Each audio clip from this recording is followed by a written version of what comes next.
بسم اللہ الرحمن الرحیم۔ گزشتہ ویڈیو میں ہم نے اسم کی علامات کا ذکر کیا تھا۔ اب اگلے جو سبق ہے وہ ہے فعل کی علامت۔ یہ نحو الکبیر کتاب کا صفحہ نمبر 11 ہے، اور فعل کی علامت میں سب سے پہلے جو ہیں وہ یہ 3 ہیں۔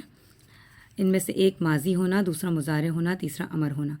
اس کا مطلب یہ ہے کہ جو فعل ہے عربی میں اس کے جیسے کہ یہاں پہ ایک مثال دی ہوئی ہے ضربہ، یہ ایک صیغہ ہے، یہ کہلاتا ہے ایک صیغہ۔ یہ اپنے فاعل کے حساب سے ایک لفظ ہے، یعنی کہ اس کو کرنے والا مارا، اس کا ترجمہ آئے گا مارا، یعنی پاسٹ میں، ماضی میں مارا، اور کس نے مارا اس کے حساب سے یہ ایک صیغہ ہے۔ اور اسی لحاظ سے اس کے ماضی کے کل 14 صیغے ہوتے ہیں۔ 14 الگ الگ لفظ ہوتے ہیں جن کو ان کے فاعل کی مناسبت سے بنایا گیا ہے، اور جب ایک نے مارا تو یہ لفظ استعمال ہوگا، جب 2 نے مارا تو ضربا استعمال ہوگا، جب زیادہ نے مارا تو ضربو استعمال ہوگا۔ تو اس طرح سے یہ کل 14 صیغے بنیں گے جو کہ ماضی کی گردان کہلاتی ہے۔ وہ جب ہم فعل کے اوپر ڈیٹیلڈ ایکسپلینیشن کریں گے تب آپ کو پتہ چلے گا۔ تو ایک تو علامت فعل کی ہوگی ماضی ہونا، جو ان 14 صیغوں کو جب ہمیں پہچاننا آ جائے گا تو ہمیں پتہ چل جائے گا کہ یہ فعل ہے۔ دوسرا ہے مضارع ہونا۔ مضارع عربی میں پریزنٹ اور فیوچر دونوں کے لیے استعمال ہوتا ہے، یعنی یہ ایک ہی لفظ ہے یضربو، اس کی بھی اسی طرح سے 14 گردانیں ہوں گی۔ اس کا فارمیشن دوسرا ہے، ضربا یہ ماضی کی فارمیشن ہے، یضربو مضارع کی فارمیشن ہے، اور یہ مضارع کی فارمیشن کرنا بھی بعد میں ہم آپ کو سکھائیں گے۔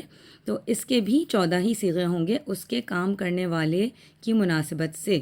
تو جیسے کہ یضربو ہے، مارتا ہے یا مارے گا، یہ دونوں ترجمے ایک ہی لفظ کے ہیں۔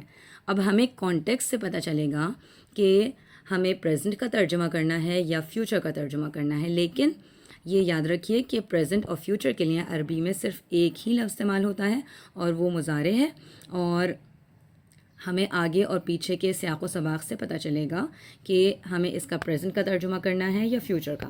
اس کے علاوہ امر ہونا۔ امر کیا ہے؟ جس کو ہم اردو میں انگلش میں کہتے ہیں کمانڈ، ٹھیک ہے، ریکویسٹ، ایڈوائس، منع کرنا، یہ سب چیزیں جو ہیں وہ ان کا بھی صیغہ ہوتا ہے۔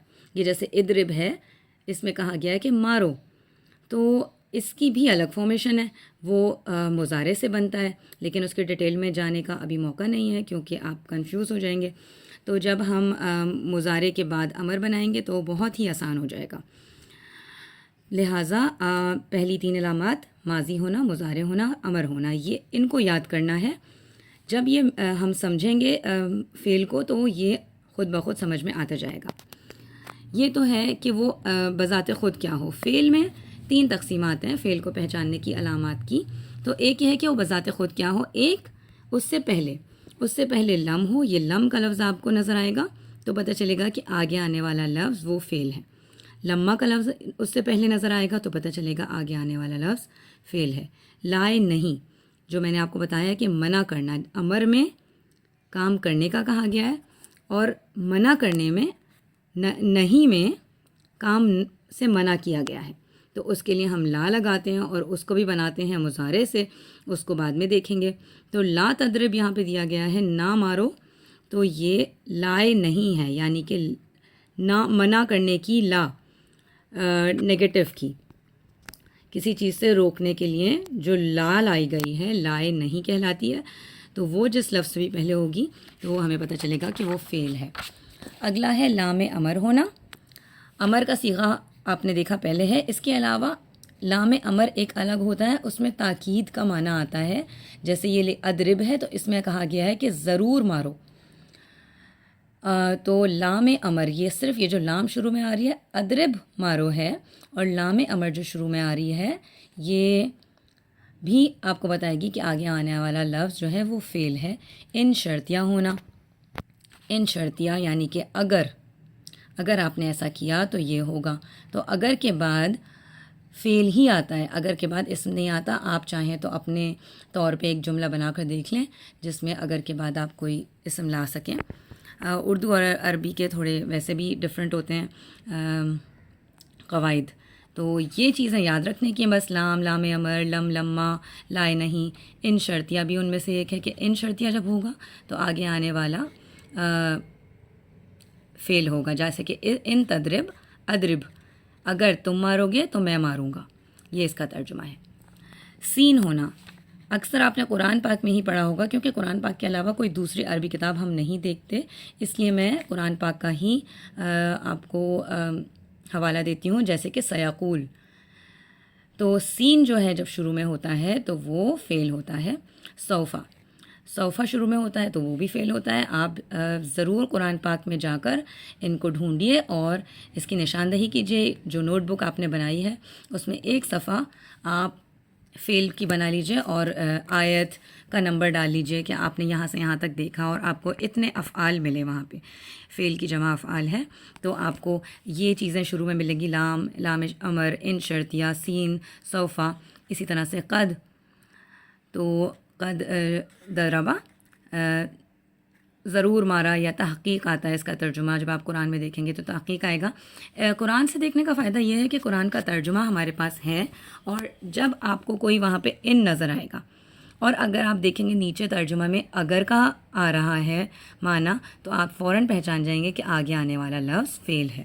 اس کے بعد قد بتایا اور آگے ہے لن۔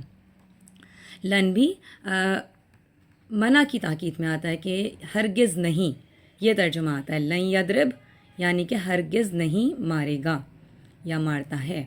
تو یہ لن جب آئے گا تو یہ بھی اس کے آگے آنے والا لفظ بھی فعل ہوگا۔ تو ہم نے دو ڈویژنز بتا دیے کہ ایک وہ بذات خود کیا ہے تو وہ فعل ہوگا، یا پھر اس سے پہلے آنے والی چیزیں یاد کر لیں گے ہم تو وہ فعل ہوگا، یا پھر اس کے بعد میں نون تاکید ثقیلہ یا خفیفہ، یعنی کہ اس کا مطلب ہے ایسا نون تاکید کا معنی دینے والا ایسا نون جس کے اوپر تشدید ہو، جو کہ مشدد ہو، اسے کہتے ہیں ثقیلہ یا خفیفہ۔ اگر مشدد نہیں ہوگا تو بھی یہ تاکید کا نون ہوگا تو اسے خفیفہ کہا جائے گا، تشدید والا ہوگا ثقیلہ ہوگا، تشدید والا نہیں ہوگا تو خفیفہ کہلائے گا۔ لیکن نون تاکید کا معنی دینے والا ہوگا لا یضربن، ضرور چاہیے کہ ضرور ماریں، ٹھیک ہے۔ اس کے بعد ضمیر مرفوع متصل بارز ہونا، یہ بھی جب ہم فعل کی گردان پڑھیں گے تو ہمیں پتہ چلے گا یہ جو ہے نا اس کے اندر ایک ضمیر مرفوع ہے، یعنی کہ وہ حالت رفعی میں، یہ ابھی آپ کے لیے تھوڑی ٹپیکل چیزیں ہو جائیں گی، ٹیکنیکل ہو جائیں گی، لیکن آگے ہم پڑھیں گے۔ اس صیغے کے اندر موجود ہے ہیا، ہیا اس کے اندر پوشیدہ ہے، تو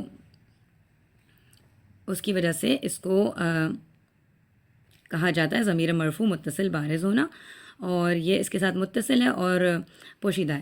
اور تائے ساکنہ ہونا، یہ جو آخر میں آ رہی ہے تا ساکنہ، یہ ویسے تو مؤنث کی بھی علامت ہے، صیغوں میں جو مؤنث کے صیغے ہیں ان میں یہ تا آتی ہے، ساکن تا، تو یہ صرف فعل کی ہی علامت ہے، کسی بھی اسم میں یہ تائے ساکنہ نہیں آتی۔